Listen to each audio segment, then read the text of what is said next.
ಓಂ ಶಾಂತಿ. ಶಿವ ತಂದೆಯ ಮಧುರ ಮಹಾವಾಕ್ಯ. ಮುರುಳಿಯ ದಿನಾಂಕ 17/1/2024. ಪ್ರಾತಃ ಮುರುಳಿ ಬಾಪ್ದಾದ ಮಧುಬನ. ಮಧುರ ಮಕ್ಕಳೇ, ತಂದೆಯನ್ನು ಪ್ರೀತಿಯಿಂದ ನೆನಪು ಮಾಡುತ್ತಾ ಇರಿ. ಶ್ರೀಮತದಂತೆ ನಡೆಯಿರಿ. ವಿದ್ಯೆಯ ಮೇಲೆ ಪೂರ್ಣ ಗಮನ ಕೊಡಿ. ಆಗ ನಿಮಗೆ ಎಲ್ಲರೂ ಗೌರವ ಕೊಡುತ್ತಾರೆ. ಮಧುರ ಮಕ್ಕಳೇ, ತಂದೆಯನ್ನು ಪ್ರೀತಿಯಿಂದ ನೆನಪು ಮಾಡುತ್ತಾ ಇರಿ. ಶ್ರೀಮತದಂತೆ ನಡೆಯಿರಿ. ವಿದ್ಯೆಯ ಮೇಲೆ ಗಮನ ಕೊಡಿ. ಆಗ ನಿಮಗೆ ಎಲ್ಲರೂ ಗೌರವ ಕೊಡುತ್ತಾರೆ. ಪ್ರಶ್ನೆ: ಅತೀಂದ್ರಿಯ ಸುಖದ ಅನುಭವ ಯಾವ ಮಕ್ಕಳಿಗೆ ಆಗುತ್ತದೆ? ಅತೀಂದ್ರಿಯ ಸುಖದ ಅನುಭವ ಯಾವ ಮಕ್ಕಳಿಗೆ ಆಗುತ್ತದೆ? ಉತ್ತರ: ಮೊದಲನೆಯದಾಗಿ, ಯಾರು ದೇಹಿ ಅಭಿಮಾನಿಯಾಗಿರುತ್ತಾರೆ ಅವರು ಯಾರೊಂದಿಗೆ ಮಾತನಾಡುತ್ತೀರಿ ಅಥವಾ ತಿಳಿಸುತ್ತೀರೆಂದರೆ ತಿಳಿದುಕೊಳ್ಳಿ. ನಾನಾತ್ಮ ಸಹೋದರನೊಂದಿಗೆ ಮಾತನಾಡುತ್ತಿದ್ದೇನೆ. ಸಹೋದರ ದೃಷ್ಟಿಯನ್ನು ಪಕ್ಕಾ ಮಾಡಿಕೊಳ್ಳುವುದರಿಂದ ದೇಹಿ ಅಭಿಮಾನಿಯಾಗಿ ಬಿಡುತ್ತೀರಿ. ಎರಡನೆಯದಾಗಿ, ನಾವು ಭಗವಂತನ ವಿದ್ಯಾರ್ಥಿಗಳಾಗಿದ್ದೇವೆ ಎಂದು ಯಾರಿಗೆ ನಶೆ ಇರುತ್ತದೆಯೋ ಅವರಿಗೆ ಅತೀಂದ್ರಿಯ ಸುಖದ ಅನುಭವವಾಗುತ್ತದೆ. ಗೀತೆ: ಯಾರು ಬಂದರು ನನ್ನ ಮನದ ಬಾಗಿಲಿನಲ್ಲಿ? ಓಂ ಶಾಂತಿ. ತಂದೆಯು ಕುಳಿತು ಮಕ್ಕಳಿಗೆ ತಿಳಿಸುತ್ತಿದ್ದಾರೆ. ಈ ರೀತಿ ಅನ್ಯ ಯಾವುದೇ ಸಂಸ್ಥೆಗಳಲ್ಲಿ ತಂದೆ ಕುಳಿತು ಮಕ್ಕಳಿಗೆ ತಿಳಿಸುತ್ತಾರೆ ಎಂದು ಹೇಳುವುದಿಲ್ಲ. ಅವಶ್ಯಕವಾಗಿ ಎಲ್ಲ ಮಕ್ಕಳಿಗೆ ತಂದೆಯು ಒಬ್ಬರೇ ಆಗಿದ್ದಾರೆ ಎಂದು ಮಕ್ಕಳು ತಿಳಿದುಕೊಂಡಿದ್ದೀರಿ. ಅಂದಾಗ ಎಲ್ಲರೂ ಸಹೋದರರಾಗಿದ್ದೇವೆ. ಆ ತಂದೆಯಿಂದ ಮಕ್ಕಳಿಗೆ ಅವಶ್ಯಕವಾಗಿ ಆಸ್ತಿಯು ಸಿಗುತ್ತದೆ. ಚಕ್ರದ ಬಗ್ಗೆಯೂ ಸಹ ಚೆನ್ನಾಗಿ ತಿಳಿಸಿಕೊಡಲು ಸಾಧ್ಯವಿದೆ. ಇದು ಮುಕ್ತಿ, ಜೀವನ್ಮುಕ್ತಿಯನ್ನು ಪಡೆಯುವ ಸಂಗಮವು ಇದಾಗಿದೆ. ನೀವು ಮಕ್ಕಳು ಜೀವನ್ಮುಕ್ತಿಯಲ್ಲಿ ಹೋದಾಗ ಉಳಿದವರೆಲ್ಲರೂ ಮುಕ್ತಿಯಲ್ಲಿ ಹೋಗುತ್ತಾರೆ. ಸದ್ಗತಿದಾತ, ಲಿಬ್ರೇಟರ್, ಗೈಡ್ ಎಂದು ಅವರಿಗೆ ಹೇಳಲಾಗುತ್ತದೆ. ರಾವಣ ರಾಜ್ಯದಲ್ಲಿ ಎಷ್ಟೊಂದು ಮನುಷ್ಯರಿದ್ದಾರೆ. ರಾಮ ರಾಜ್ಯದಲ್ಲಿ ಒಂದೇ ಆದಿ ಸನಾತನ ದೇವಿ ದೇವತಾ ಧರ್ಮವಿತ್ತು. ಅವರಿಗೆ ಆರ್ಯರು ಮತ್ತು ಅನಾರ್ಯರೆಂದು ಹೇಳಲಾಗುತ್ತದೆ. ಯಾರು ಸುಧಾರಣೆ ಹೊಂದಿರುತ್ತಾರೆಯೋ ಅವರೇ ಆರ್ಯರು. ಯಾರು ಸುಧಾರಣೆ ಹೊಂದಿರುವುದಿಲ್ಲವೋ ಅವರಿಗೆ ಅನಾರ್ಯರೆಂದು ಹೇಳಲಾಗುತ್ತದೆ. ಇದರ ಅರ್ಥವನ್ನು ಯಾರೂ ಸಹ ತಿಳಿದುಕೊಂಡಿಲ್ಲ. ಸುಧಾರಣೆ ಹೊಂದಿದವರಿಂದ ಸುಧಾರಣೆ ಹೊಂದದವರ ರೀತಿ ಹೇಗಾದರೂ ಆರ್ಯರು ಎಂಬ ಯಾವುದೇ ಧರ್ಮವಿರಲಿಲ್ಲ.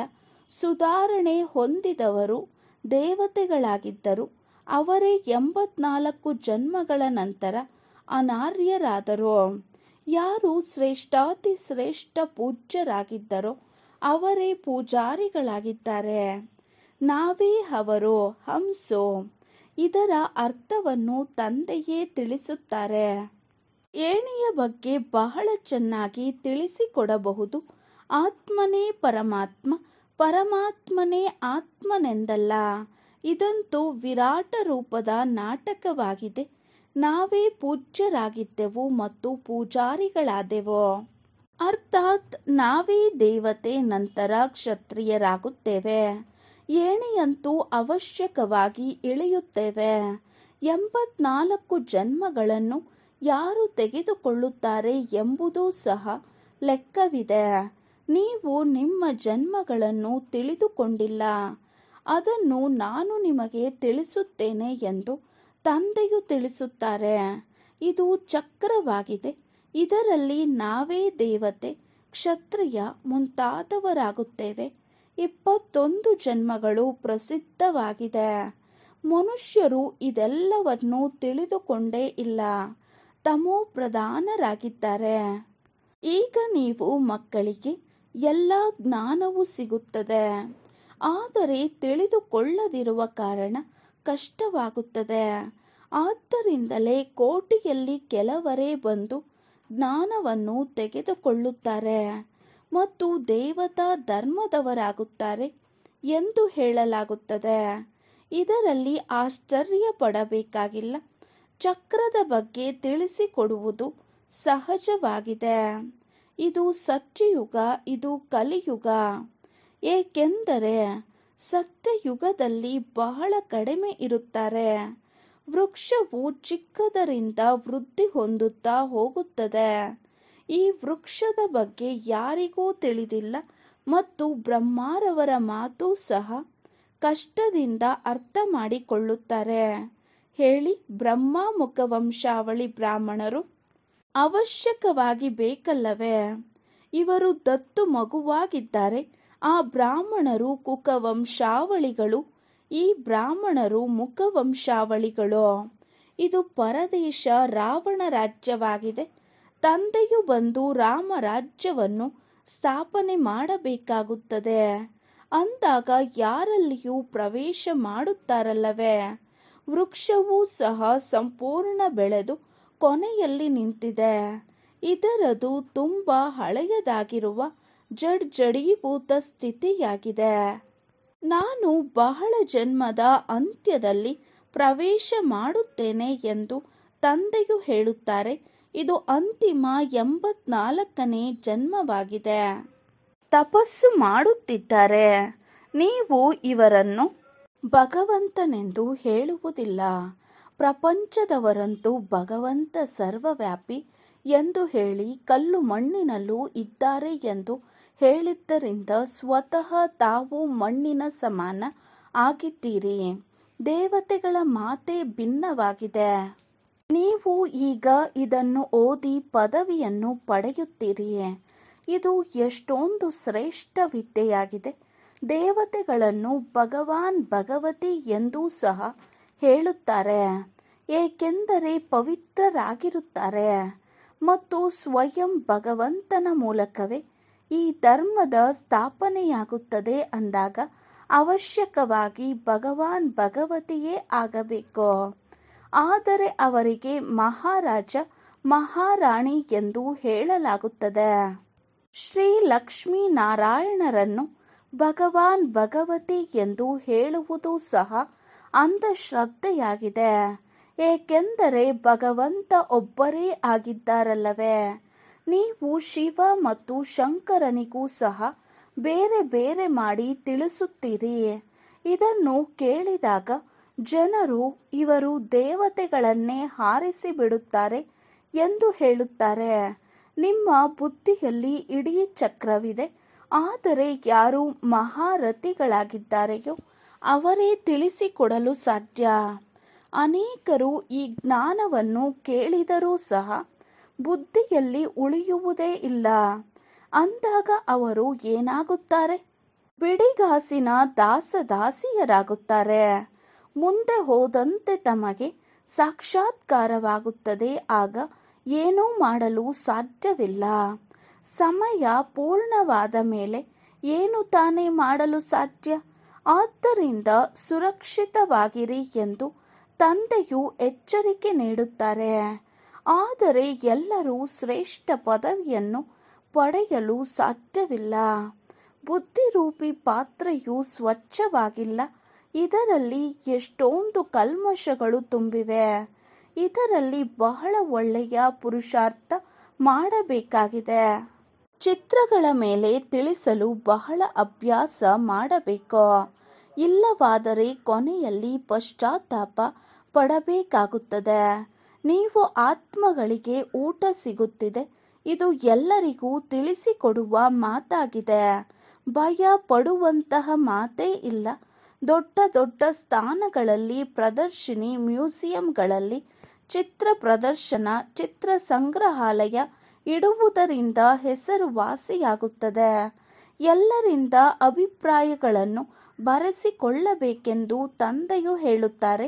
ಅದನ್ನು ಸಹ ಮುದ್ರಣ ಮಾಡಬೇಕು. ಮಕ್ಕಳು ಬಹಳಷ್ಟು ಸರ್ವೀಸನ್ನು ಮಾಡಬೇಕು. ಇದರಲ್ಲಿ ಪರಿಶೀಲನೆಯನ್ನು ಸಹ ಬಹಳ ಮಾಡಬೇಕಾಗುತ್ತದೆ. ಇವರು ತಿಳಿದುಕೊಳ್ಳುವವರೇ ಅಥವಾ ಇಲ್ಲವೇ? ಇದು ಹೊಸ ಪ್ರಪಂಚ, ಇದು ಹಳೆಯ ಪ್ರಪಂಚ ಎಂಬುದನ್ನು ಯಾರು ಬೇಕಾದರೂ ತಿಳಿದುಕೊಳ್ಳಬಹುದಾಗಿದೆ. ಕೇವಲ ಸಮಯವನ್ನು ದೀರ್ಘ ಮಾಡಿಬಿಟ್ಟಿದ್ದಾರೆ. ಆದ್ದರಿಂದ ಮನುಷ್ಯರು ತಬ್ಬಾಬಿಗಾಗಿದ್ದಾರೆ. ಮೊಟ್ಟ ಮೊದಲು ತಂದೆಯ ಪರಿಚಯ ಕೊಡಬೇಕು. ಅವರು ಆತ್ಮಾಭಿಮಾನಿ ಆಗುತ್ತಾರೆಯೋ ಅವರೇ ಅತೀಂದ್ರಿಯ ಸುಖದಲ್ಲಿರಲು ಸಾಧ್ಯ. ಕೇವಲ ಭಾಷಣದಿಂದ ಕಾರ್ಯವು ಆಗುವುದಿಲ್ಲ. ಯಾವಾಗ ಭಾಷಣ ಮಾಡುತ್ತೀರೋ ಆಗ ತಿಳಿದುಕೊಳ್ಳಬೇಕು, ನಾನಾತ್ಮ ಸಹೋದರ ಸಹೋದರನಿಗೆ ತಿಳಿಸಿಕೊಡುತ್ತಿದ್ದೇನೆ. ಆತ್ಮಾಭಿಮಾನಿಗಳಾಗುವುದರಲ್ಲಿ ಬಹಳ ಪರಿಶ್ರಮ ಪಡಬೇಕು. ಆದರೆ ಮಕ್ಕಳು ಗಳಿಗೆ ಗಳಿಗೆಗೆ ಮರೆತು ಬಿಡುತ್ತಾರೆ. ತಂದೆಯೇ ಬಂದು ಮಕ್ಕಳಿಗೆ ತಿಳಿಸಿಕೊಡುತ್ತಾರೆ. ಆತ್ಮ ಮತ್ತು ಪರಮಾತ್ಮ ಬಹಳ ಕಾಲ ಅಗಲಿದ್ದರೆಂದು ಹೇಳಲಾಗುತ್ತದೆ. ಇದರ ಅರ್ಥವನ್ನು ಸಹ ನೀವು ಮಕ್ಕಳೇ ತಿಳಿದುಕೊಳ್ಳಲು ಸಾಧ್ಯವಿದೆ. ಯಾರು ಮಹಾರಥಿಗಳಾಗಿದ್ದಾರೆಯೋ ಅವರೂ ಸಹ ತನ್ನನ್ನು ಆತ್ಮನೆಂದು ತಿಳಿದು ತಂದೆಯನ್ನು ನೆನಪು ಮಾಡುವುದು ಬಹಳ ಸಹಜವಾಗಿದೆ ಮತ್ತು ಅದನ್ನು ಬಹಳ ಅಭ್ಯಾಸ ಮಾಡಬೇಕಾಗಿದೆ. ಆಗಲೇ ತಮ್ಮನ್ನು ಶಕ್ತಿಶಾಲಿ ಎಂದು ತಿಳಿಯುವಿರಿ. ಯಾರು ತಮ್ಮನ್ನು ಆತ್ಮನೆಂದು ತಿಳಿಯುವುದಿಲ್ಲವೋ ಅವರೇನು ಧಾರಣೆ ಮಾಡುವರು? ನೆನಪಿನಿಂದಲೇ ಆತ್ಮದಲ್ಲಿ ಹರಿತವು ತುಂಬುತ್ತದೆ. ಜ್ಞಾನಕ್ಕೆ ಬಲವೆಂದು ಹೇಳಲಾಗುವುದಿಲ್ಲ, ಯೋಗಕ್ಕೆ ಬಲವೆಂದು ಹೇಳಲಾಗುತ್ತದೆ. ಯೋಗ ಬಲದಿಂದಲೇ ನೀವು ವಿಶ್ವಕ್ಕೆ ಮಾಲೀಕರಾಗುತ್ತೀರಿ. ತಾವೀಗ ಅನೇಕರನ್ನು ತಮ್ಮ ಸಮಾನ ಮಾಡಿಕೊಳ್ಳಬೇಕು. ಎಲ್ಲಿಯವರೆಗೆ ಅನೇಕರನ್ನು ತಮ್ಮ ಸಮಾನ ಮಾಡಿಕೊಳ್ಳುವುದಿಲ್ಲವೋ ಅಲ್ಲಿಯವರೆಗೆ ವಿನಾಶವಾಗುವುದಿಲ್ಲ. ಬಲೆ ದೊಡ್ಡ ಯುದ್ಧವೇ ನಡೆದರೂ ಸಹ ನಿಂತು ಹೋಗುತ್ತದೆ. ಈಗಂತೂ ಅನೇಕರ ಬಳಿ ಬಾಂಬುಗಳಿವೆ. ಇದು ಇಟ್ಟುಕೊಳ್ಳುವಂತಹ ವಸ್ತುವಲ್ಲ.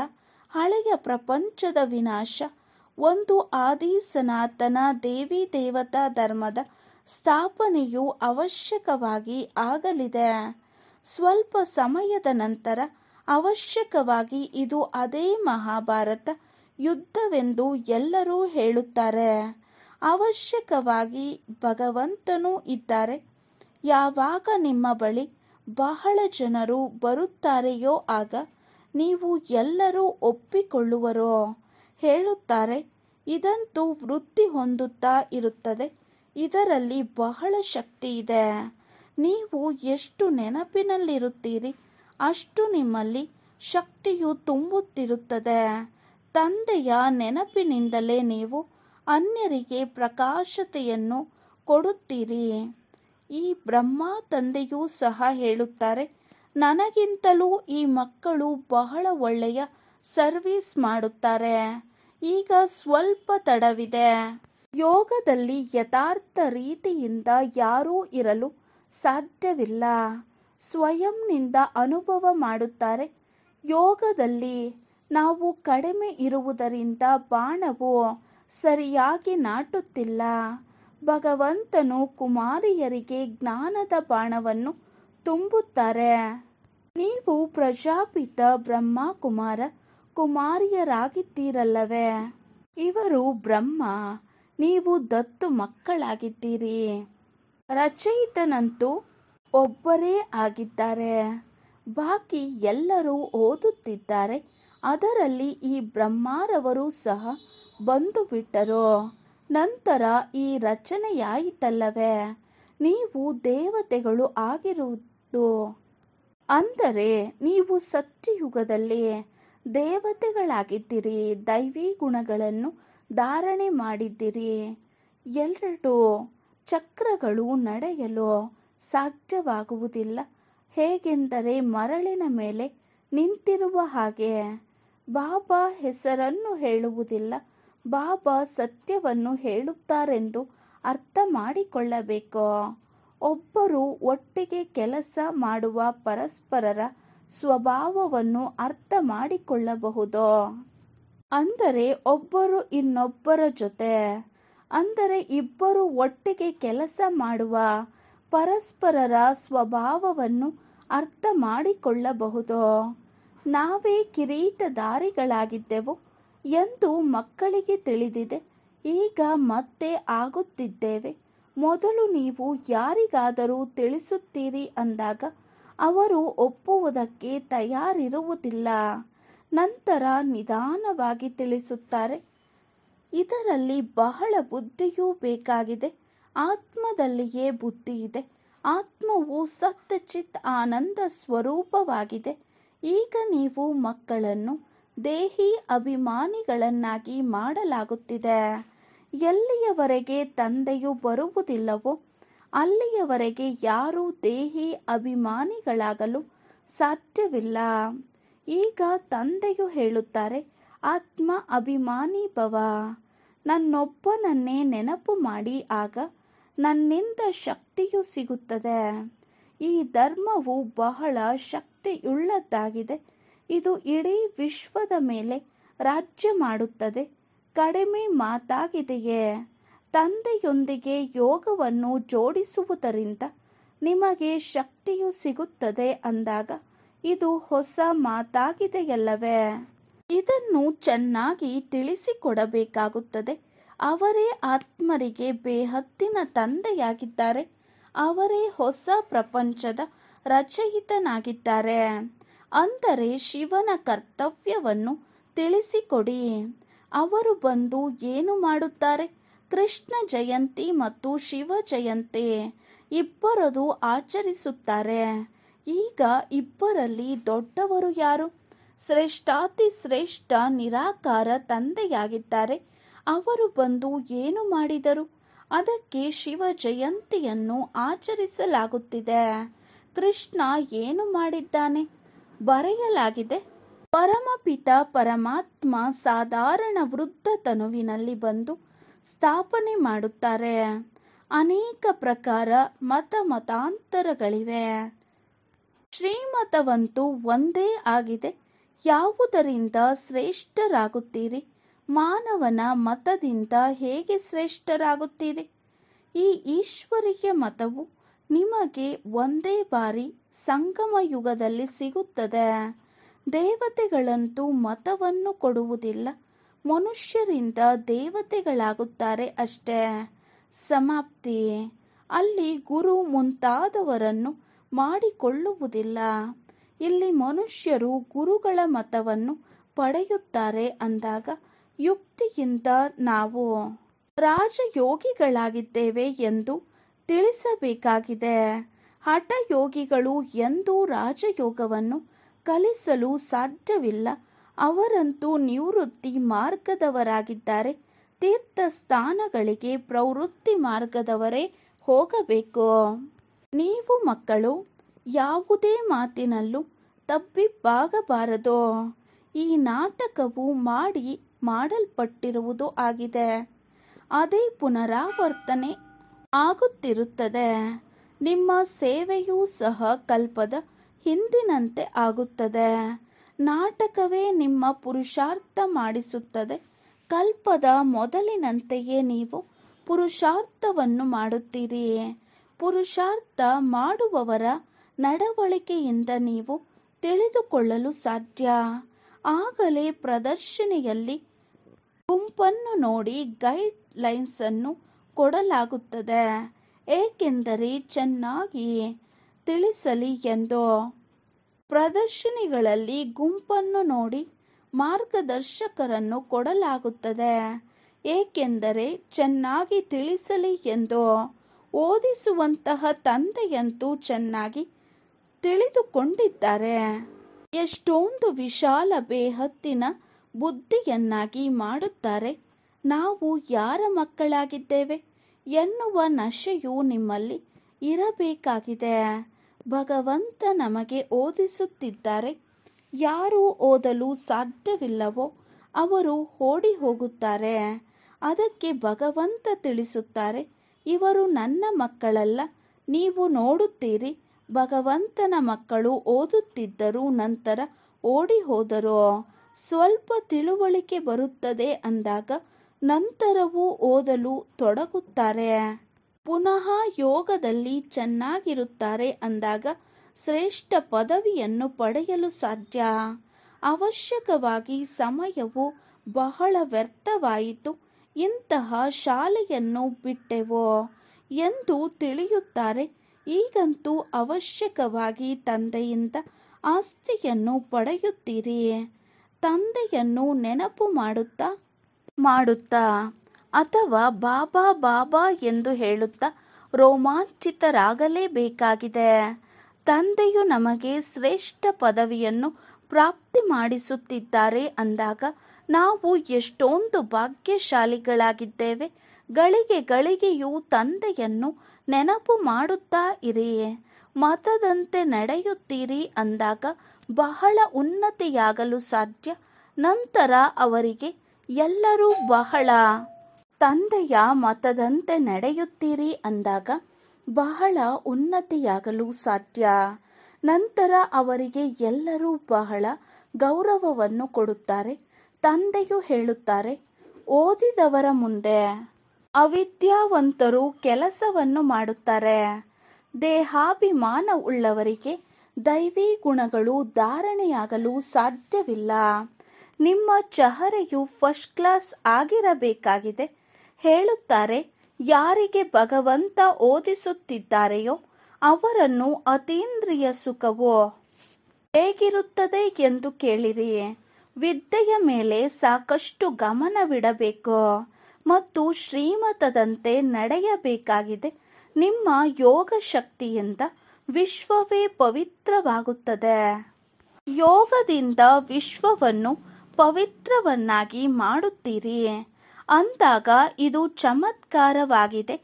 ಗೋವರ್ಧನ ಪರ್ವತವನ್ನು ಬೆರಳಿನಿಂದ ಎತ್ತಬೇಕಾಗಿದೆ. ಈ ಚೀಚಿ ಪ್ರಪಂಚವನ್ನು ಯಾರು ಪವಿತ್ರವನ್ನಾಗಿ ಮಾಡಿದರೋ ಇದು ಅವರ ಗುರುತಾಗಿದೆ. ಒಳ್ಳೆಯದು. ಮಧುರಾತಿ ಮಧುರ ಅಗಲಿ ಹೋಗಿ ಮರಳಿ ಸಿಕ್ಕಿದ ಮಕ್ಕಳ ಪ್ರತಿ ಮಾತಾಪಿತಾ ಬಾಪ್ದಾದಾರವರ ನೆನಪು, ಪ್ರೀತಿ ಹಾಗೂ ಗುಡ್ ಮಾರ್ನಿಂಗ್. ಆತ್ಮಿಕ ತಂದೆಯ ಆತ್ಮಿಕ ಮಕ್ಕಳಿಗೆ ನಮಸ್ತೆ. ನಾವು ಆತ್ಮಿಕ ಮಕ್ಕಳ ಆತ್ಮಿಕ ತಂದೆಗೆ ನಮಸ್ತೆ ನಮಸ್ತೆ ನಮಸ್ತೆ. ಧಾರಣೆಗಾಗಿ ಮುಖ್ಯ ಸಾರ. ಫಸ್ಟ್ ಪಾಯಿಂಟ್, ಸತ್ಯ ಜ್ಞಾನವನ್ನು ಬುದ್ಧಿಯಲ್ಲಿ ಧಾರಣೆ ಮಾಡಿಕೊಳ್ಳಲು ಬುದ್ಧಿರೂಪಿ ಪಾತ್ರೆಯನ್ನು ಶುದ್ಧ ಮತ್ತು ಸ್ವಚ್ಛವನ್ನಾಗಿ ಮಾಡಿಕೊಳ್ಳಬೇಕಾಗಿದೆ. ವ್ಯರ್ಥ ಮಾತುಗಳನ್ನು ಬುದ್ಧಿಯಿಂದ ತೆಗೆಯಬೇಕಾಗಿದೆ. ಸೆಕೆಂಡ್ ಪಾಯಿಂಟ್, ದೈವಿ ಗುಣಗಳನ್ನು ಧಾರಣೆ ಮಾಡುವುದರಲ್ಲಿ ಮತ್ತು ವಿದ್ಯೆಯ ಮೇಲೆ ಪೂರ್ಣ ಗಮನ ಕೊಟ್ಟು ಅತೀಂದ್ರಿಯ ಸುಖದ ಅನುಭವ ಮಾಡಬೇಕಾಗಿದೆ. ನಾವು ಭಗವಂತನ ಮಕ್ಕಳಾಗಿದ್ದೇವೆ, ಅವರೇ ನಮಗೆ ಓದಿಸುತ್ತಿದ್ದಾರೆ ಎಂಬ ನಶೆಯಲ್ಲಿ ಸದಾ ಇರಬೇಕಾಗಿದೆ. ವರದಾನ: ನಿಶ್ಚಯದ ಅಡಿಪಾಯದ ಮೂಲಕ ಸಂಪೂರ್ಣತೆ ತಲುಪುವಂತಹ ನಿಶ್ಚಯ ಬುದ್ಧಿ ನಿಶ್ಚಿಂತರಾಗಿ. ನಿಶ್ಚಯದ ಅಡಿಪಾಯದ ಮೂಲಕ ಸಂಪೂರ್ಣತೆಯವರೆಗೆ ತಲುಪುವಂತಹ ನಿಶ್ಚಯ ಬುದ್ಧಿ ನಿಶ್ಚಿಂತರಾಗಿ. ನಿಶ್ಚಯ ಈ ಬ್ರಾಹ್ಮಣ ಜೀವನದ ಸಂಪನ್ನತೆಯ ಅಡಿಪಾಯವಾಗಿದೆ ಮತ್ತು ಈ ಅಡಿಪಾಯ ಶಕ್ತಿಶಾಲಿಯಾಗಿದ್ದಾಗ ಸಹಜ ಮತ್ತು ತೀವ್ರಗತಿಯಿಂದ ಸಂಪೂರ್ಣತೆಯವರೆಗೆ ತಲುಪುವುದು ನಿಶ್ಚಿತವಾಗಿದೆ. ಯಾರಿಗೆ ಯಥಾರ್ಥ ನಿಶ್ಚಯ ಬುದ್ಧಿ ಇರುತ್ತದೆ ಅವರು ಸದಾ ನಿಶ್ಚಿಂತವಾಗಿರುತ್ತಾರೆ. ಯಥಾರ್ಥ ನಿಶ್ಚಯವಾಗಿದೆ ತನ್ನ ಆತ್ಮ ಸ್ವರೂಪವನ್ನು ತಿಳಿಯುವುದು, ಒಪ್ಪುವುದು ಮತ್ತು ಅದರಂತೆ ನಡೆಯುವುದು. ಮತ್ತು ತಂದೆ ಯಾರಾಗಿದ್ದಾರೆ, ಹೇಗಿದ್ದಾರೆ, ಯಾವ ರೂಪದಲ್ಲಿ ಪಾತ್ರ ಮಾಡುತ್ತಿದ್ದಾರೆ ಅದನ್ನು ಯಥಾರ್ಥವಾಗಿ ತಿಳಿದುಕೊಳ್ಳುವುದು. ಇಂತಹ ನಿಶ್ಚಯ ಬುದ್ಧಿಯುಳ್ಳವರು ವಿಜಯಿಯಾಗುತ್ತಾರೆ. ಸ್ಲೋಗನ್: ತಮ್ಮ ಸಮಯವನ್ನು ಸುಖಕ್ಕಾಗಿ, ಪ್ರಾಪ್ತಿಯ ಇಚ್ಛೆಗಾಗಿ ಸರ್ವರ ಪ್ರತಿ ದಾನ ಮಾಡುವವರೇ ಮಹಾದಾನಿಯಾಗಿದ್ದಾರೆ. ತಮ್ಮ ಸಮಯವನ್ನು ಸುಖಕ್ಕಾಗಿ, ಪ್ರಾಪ್ತಿಯ ಇಚ್ಛೆಗಾಗಿ ಸರ್ವರ ಪ್ರತಿ ದಾನ ಮಾಡುವವರೇ ಮಹಾದಾನಿಯಾಗಿದ್ದಾರೆ. ಅವ್ಯಕ್ತ ಸೈಲೆನ್ಸ್ನ ಮೂಲಕ ಡಬಲ್ ಲೈಟ್ ಫರಿಸ್ತಾ ಸ್ಥಿತಿಯ ಅನುಭವ ಮಾಡಿ. ಅವ್ಯಕ್ತ ಸೈಲೆನ್ಸ್ನ ಮೂಲಕ ಡಬಲ್ ಲೈಟ್ ಫರಿಸ್ತಾ ಸ್ಥಿತಿಯ ಅನುಭವ ಮಾಡಿ. ಹೇಗೆ ಪ್ರಾರಂಭದಲ್ಲಿ ಅಭ್ಯಾಸ ಮಾಡುತ್ತಿದ್ದಿರಿ? ನಡೆಯುತ್ತಿದ್ದೇವೆ, ಆದರೆ ಸ್ಥಿತಿ ಈ ರೀತಿ ಇದೆ. ಬೇರೆಯವರು ತಿಳಿಯುತ್ತಾರೆ, ಇದು ಯಾವುದೋ ಲೈಟ್ ಹೋಗುತ್ತಿದೆ. ಅವರಿಗೆ ಶರೀರ ಕಾಣಿಸುತ್ತಿರಲಿಲ್ಲ. ಈ ಅಭ್ಯಾಸದಿಂದ ಪ್ರತಿಯೊಂದು ಪ್ರಕಾರದ ಪೇಪರ್ನಲ್ಲಿ ಪಾಸ್ ಆಗಿಬಿಟ್ಟರು. ಈಗ ಯಾವಾಗ ಸಮಯ ಬಹಳ ಕೆಟ್ಟದಾಗಿ ಬರುತ್ತಿದೆ, ಆಗ ಡಬಲ್ ಲೈಟ್ ಆಗಿ ಇರುವ ಅಭ್ಯಾಸವನ್ನು ಹೆಚ್ಚಿಸಿರಿ. ಬೇರೆಯವರಿಗೆ ಸದಾ ನಿಮ್ಮ ಲೈಟ್ ರೂಪ ಕಾಣಿಸಲಿ. ಇದೇ ಸುರಕ್ಷತೆಯಾಗಿದೆ. ಒಳಗಡೆ ಬರಲಿ ಮತ್ತು ಲೈಟ್ನ ಕೋಟೆಯನ್ನು ನೋಡಲಿ. ಓಂ ಶಾಂತಿ.